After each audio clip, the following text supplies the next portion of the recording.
And I said to Fritzy, I said, reach out to Ramona Shelburne because she had a great relationship with Kobe, and she had such wonderful stories last year. The ESPN NBA insider, senior writer, and Ramona joins us. I know you're busy today, being pulled in a lot of directions. Ramona, thanks for joining us.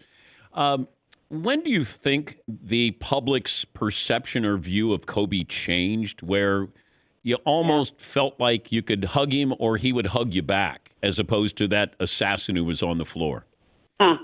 Yeah, it's a good question.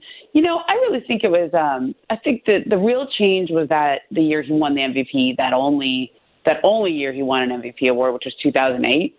And I think you saw Kobe kind of morph from this guy who was like the real lone wolf. I mean, we just got done talking about the anniversary of his 81-point game, right? And while that year was amazing, and I remember, he was throwing up 50-point games all the time in that year because they had nobody else around him and all that. Like, that was the Kobe, that was the old Kobe. That was the one who, just shot a million times, and his teammates kind of never really understood him, and he didn't really play within the structure of the team. And, that was mostly the storyline. And then obviously with Colorado, that was a real, that's still a real blemish on his record, right? I mean, that's still something that we have to note and we have to sort of reckon with. But by 2008, like, I think some time had passed. He had changed, and that especially when they got Pau Gasol on the team, he really was reinvigorated as a player and as a teammate, right? I mean, he wasn't a great teammate before that, and I thought he won the MVP because he became a better teammate, and you saw that side of him. And I recently had a conversation with Pau Gasol, Dan, and they hit it off immediately, and it was something he told me something I never had heard before, which is unbelievable this happened. But I guess Kobe and Pau were in Barcelona at the same time in the summer of 2007. So this is the year before. Remember, this is the parking lot video where Kobe, starts cursing at his teammates and, wanting them to trade Andrew Bynum for Jason Kidd. You remember that video? Yes. It's the same summer as the parking lot video, and the same summer as his trade demand. And Kobe and his family are on vacation in Barcelona, and literally Pau Gasol's working out in the hotel gym down below. And they bump into each other and start talking about how great it would be to play together, because Pau needed to leave Memphis and Kobe was not happy in LA and they weren't winning. And it was they were like, it'd be great to play together. And Pau was like, yeah, there's no way, because the only way they trade me to the Lakers is for Kobe, right? You'd have to have equal value. And of course, Jerry West, the man you mentioned, was in Memphis, and he was dealing with his old protege, Mitch Kupchak, and they found a way to get that deal done. It was amazing it happened. And that year, Kobe and Pau, it was instant. Pau said he got traded. He went through his physicals, showed up at the hotel at 1:30 in the morning. Kobe knocks on his door and is like, "You ready to go? Are we going to win a championship?" I was like, "Hello, nice to see you again." Just 1:30 in the morning. But that was him. And Pau, for all of the trouble that, Kobe was hard on Pau, really hard on him. He called him a white swan and I'm the black swan, right? And, Matt Barnes told me, he goes, sometimes I had to go over to Pau after Kobe would yell at him and put my arm around him. I mean, he was brutal with Pau. But you know what? Pau thinks of him like his older brother, because he pushed him. He got so much good stuff out of it. He got the best out of Pau. And I think that's how we really remember Kobe, is just a guy who got the best out of himself and wanted you to get the best out of yourself too. Did you get to know him more after retirement or when he was still playing? Yeah. I mean, I would say, honestly, Dan, the last 5-6 years of his career is when we really talked a lot. I think I would say the year we probably talked the most was the year right after Phil Jackson left. I mean, that was when he was trying, after Phil left, it was like Kobe had to figure it out. Do you know what I mean?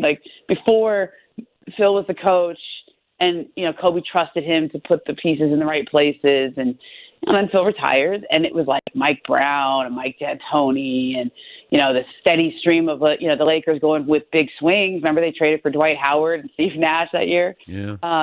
So those were those years where he was trying to squeeze one last championship. He wanted to catch Mike, man, and like that was, he's sitting on 5. Can you imagine? Like you're sitting on 5, and it's within reach, and you have talent. You have Dwight, who he had misgivings about when they traded for him, but he was like, "I'm going to make this work," And I think it was weird. He would call in. I'd be hosting radio in LA, and he was always driving from Orange County, so he was always listening to the shows, and he would just like text or email right in the middle of the show. And I remember the one was like, we were talking about Dwight Howard, and I think I was saying what I thought Dwight needed to be, and Kobe was like, Dwight just needs to be like Bill Russell. He needs to play defense and rebound and just be that guy for us. That's all we need. We don't need him to score. Like he was coaching him through the media live on air. So he's texting you while you're on the air. Yeah. Great. Oh, yeah. Yeah, of course. Yeah. And because he's hoping Dwight's also listening to what I say and will change that, right? I mean, it was like so Kobe. So great. What do you think Kobe would be doing? What do you think his next whatever incarnation? Yeah. Yeah, that's the part that's so sad for all of us, and like I know this is a day I'm trying to stay celebration of his life, today, because I think that's what Vanessa asked for, and I want to respect that as much as we can, right?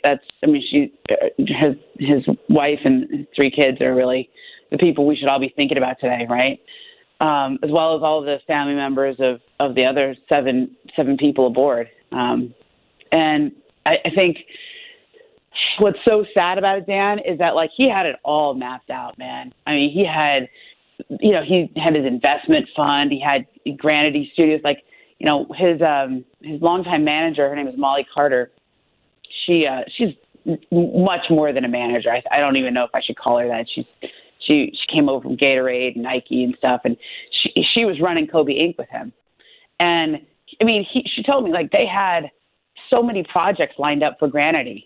Granity Studios. That's the one he does the comic books and the children's stories and all these other things. I mean, he had all this stuff lined up, and not just like season 1. I mean, season 10, season 11. I mean, he's like the original streaming service or something, right? And what Pau told me about why Kobe got so into these to making books for children? He goes, I want my kids to understand the lessons that I learned along the way, but they don't really listen to me. So I have to figure out a way to tell stories that appeal to kids, like so that kids can hear them and learn them. It's so cool, man. Wow. Like it's just, and that's why he did it. And I think he would just be doing all this. I think he would be, everybody in the NBA, all the young players, they all want to go work out with Kobe. I mean, I remember a time when everybody wanted to work out with Olajuwon, right? Okay, go to Hakeem, he'll teach you. I mean, that's what it is now. Like the workout with Kobe was go to Kobe, just work out with Kobe. And I'll tell you what it was always going to be is like he's going to put you through this hellacious workout. You'll probably want to throw up at the end. But like every player wanted to go do it. I mean, it was like a rite of passage. I think that's what Kobe was doing. He'd just be, his dad to his 4 daughters, a husband to Vanessa. He'd be doing his children's books and coaching. And I mean, Gigi, she would be, probably, I think maybe starting high school. God dang, man. Yeah. We'd be talking about her because she was, I mean, I'll tell you what, the WNBA players I know who, of course, Kobe got WNBA players to come train with his 10-year-old daughter, right? Of course. Of course he did that. Yeah, of course. Of course. They all say she was really good. Like she was going to be like a WNBA player. She was going to be one of them, not just like on the team. Like she's going to be Kobe in the WNBA. We'll be talking about her too. I want to play something for you, and this was the last time that I had Kobe on. It was April of 2018, and we started the conversation talking about coaching. Here's Kobe. And you never gave any thought to being a coach. I coach my daughter's team. That's it. That's the extent of it. I coach my daughter's team. Are you good? Well, I mean, they're learning, right? I mean, that's the key, right? You want them to learn. We do run the triangle offense. Oh no! Oh yeah, it is, dude. It is the craziest thing in the world. Like, we'll be sitting there, right? We'll be sitting there, and I say, okay, let's come down. Let's run a center opposite. Top pass is denied. Let's go backdoor step and then dribble weave with the guard coming out of the corner, and they'll go out there and just execute it. Boom.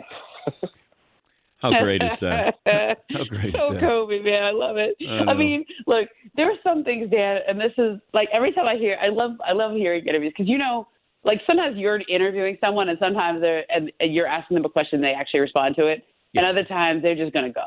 Yeah, they're just gonna say, and that's how Kobe was, right? Like we'd sit down or talk and. It was. I mean, I had a question. I'm sure I had tons of questions. He just wasn't going to talk about it. He controlled what his story was going to be, right? Like, or he told you what his story, his version of. And he was such a great. Like there's Kobe, the man, and then there was this larger than life persona, and I just think he was unbelievable at not only building that larger than life persona, but really being that. I mean. My favorite Kobe story is when he taught himself to play the piano, okay? And it was he was going to make this grand romantic gesture to Vanessa. They had the year they were separated, right? And he taught himself to play Moonlight Sonata because he had studied it and everything that went into that piece. But it was like he could have got lessons, like of course you could get lessons to teach you to play piano. But he's like, no, I had to teach myself by ear. So he would just learn that one song. Like he didn't learn to play piano. He just learned how to play Moonlight Sonata. And I was thinking, like when he told me the story, I was like, that's amazing. And he did it. And remember those videos? He posted some videos of him practicing. And it would be like 3 a.m. He was posting this. He was on the road at some hotel. I don't know where they had pianos on the road, but he brought one with him. I mean, he was like, and I was just like, did you just teach yourself to learn to play by ear so that you could tell the story about it later, so that it would be part of that, like that larger than life persona? And he probably did. Yeah. I mean, some like there's a part of me that's just like, I chuckle, okay, because if you or I did it, we would just like I don't know if I could take myself like I'd laugh at it, right? But he really was that. Like he really was this guy who just did these amazing larger than life things. Just so he could prove that he could do them. And I think he walked as a sort of figure like that. He knew full well, when I went and talked to some of his high school buddies, he talked about that as a high school kid. Like, he played the Jerry West interview. He knew how he was special that back then. Yeah. I think Kobe always saw himself that way. Like he was this larger than life figure. And he wanted to, change the world, even when he was his high school buddies. So they used to drive on the desert in the middle of the night, all these kind of stories, right? And like that's what they would talk about. He talked about how he was going to make a big impact on this world, man. I mean, he did. He certainly did. We're talking about him now. I'll always talk about him. I think Mamba mentality has just become something everybody knows what you mean when you say that. And I think about it. I think about him. I think about his advice all the time. Don't you? Yeah. I mean, it's just, Yeah. So it's sad for me to think like how much he had left to do and how much all those people on the plane, the helicopter had left to do. But I also, man, he did a lot in 41 years. Oof. I know you got a busy day, and I singled you out when Fritzy reached out. I just said I wanted to hear from you. So I do appreciate you joining us, Ramona. Thank you very much. Appreciate you, Dan. That's Ramona Shelburne, ESPN NBA insider, senior writer.